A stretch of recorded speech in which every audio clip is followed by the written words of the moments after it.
The Office of Fair Trading has promised to investigate the high interest rates being charged by some money lending shops.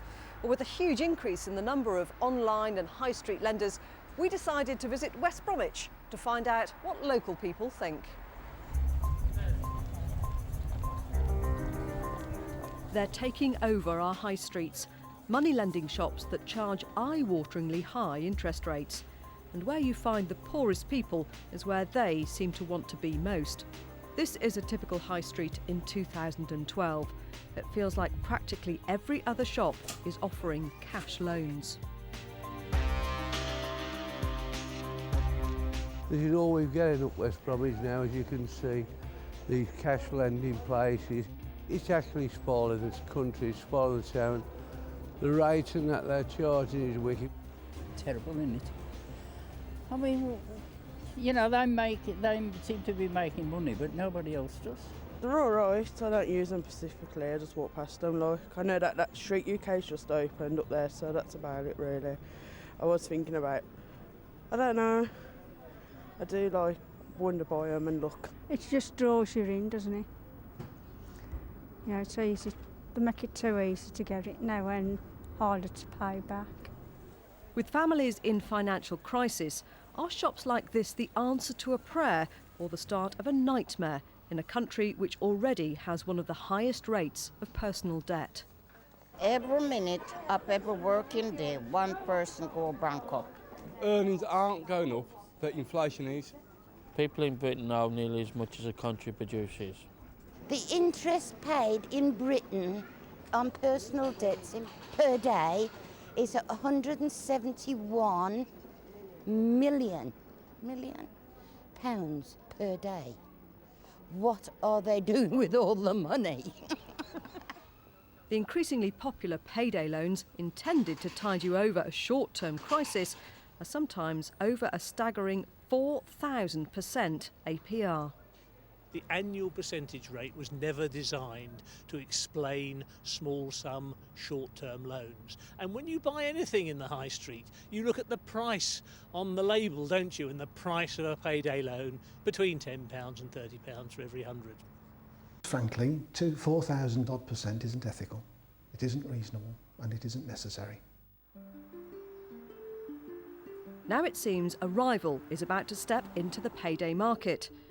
The Six Towns Credit Union in West Bromwich is one of those hoping to push the high-interest lenders off the high street. It's a popular place for savers and borrowers who become shareholders. Many had previously struggled to manage debt. Credit unions are fantastic, and obviously they're good if you want a loan or if you're stuck or whatever. It's better than going to the payday loans and whatnot. So you could get into a lot of trouble with them, but you know where you stand with credit union. It can help you with like getting loans, so like if you're in debt or need some money somehow, they can help you with that, and they're really good. I had to use mine for rent, that's why I came here, signed it up and stuff, and yeah, they helped me, so I'm okay now. I've used it for taking kids on holidays. I've done my house. And do you think you'll bring up your kids to use credit unions? Yeah, they've already got their shares in as well. So they're saving as well. Don Hackett has a poor credit history. He's had to take out several higher interest loans to meet life's emergencies. If I have the money in the bank, then I wouldn't have to do what I'm doing. But because I've got no other option, then I have to do it. A family wedding coming up could mean another loan, so Don agreed to come and take a look at what a credit union might do for him. Credit union, the maximum interest rate that we can charge is 26.8%. We're not allowed to charge anything more than that. So a lot of companies are now starting to offer payday loans. Yeah. And I'd just like to show you some figures if you don't mind. Yeah. This is to borrow money over a 1 month period. If you borrow 500 quid, what you'd pay back at the end of the month is £684.25. Okay? So the interest that you've paid back is under 80. Yeah. Now, if you borrowed £500 of us for exactly the same period of time, you'd pay £510 and a penny in interest. £10 and a penny? £10 and a penny in interest as opposed to £184. It is a scandal. And at some point, this government, I think, is going to have to regulate what the maximum rate of interest is that can be charged. You know, it happens in most states in America and in Germany and Austria and so on, but not in this country. And of course, the bigger the loan that you take out 1,500 quid for a month, for just about a month, and you'll pay £552 in interest. Sliders, that's how we roll here. Wonga, whose online figures were quoted, didn't want to give us an interview, but in a statement argued their loans are designed for short periods, keeping costs down, and they're careful to check potential customers can afford any repayments. Yeah, Wonga says it makes it clear how much people have to pay and interest rates are not relevant. Customers typically pay £1 a day for every £100 borrowed. Wonga say they turn down nearly 2/3 of first-time applicants. There's a growing campaign for interest rates to be capped, but the industry says it would simply mean higher-risk customers would no longer be offered loans for what is often essential spending. Interest rate capping doesn't make loans cheaper, it makes them unavailable. And they've tried this in Australia, they're looking at it right now. And it meant that in Australia I wouldn't be allowed to lend you less than $2,000, £1,500. What use is that to somebody who wants to borrow £200 or £300 if the interest rate cap means I can only lend you £1,500 or £2,000? It doesn't help anybody. In 2010, the Office of Fair Trading came out in support of high interest lenders. They said shops like this are a valuable part of the economy. They said customers of these shops have a lower than normal financial understanding. The Office of Fair Trading said capping interest rates could mean shops stop lending to high-risk customers.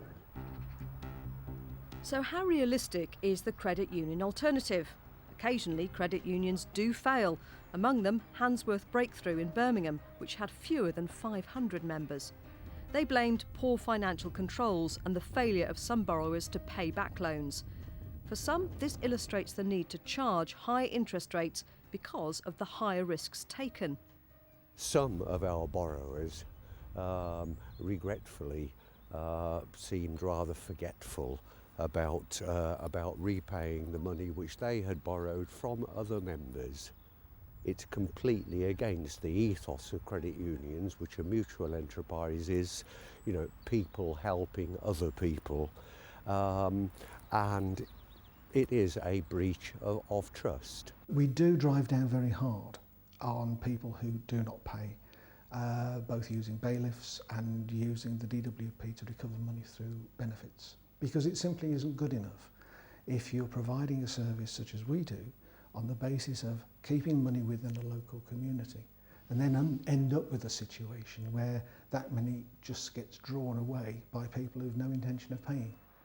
Credit unions emphasise money invested with them is safe, and they say hundreds of successful unions with common bonds, such as where their savers live or work, prove that it isn't necessary to raise interest rates to make a profit. First of all, if you save with a credit union, every penny that you have saved is insured.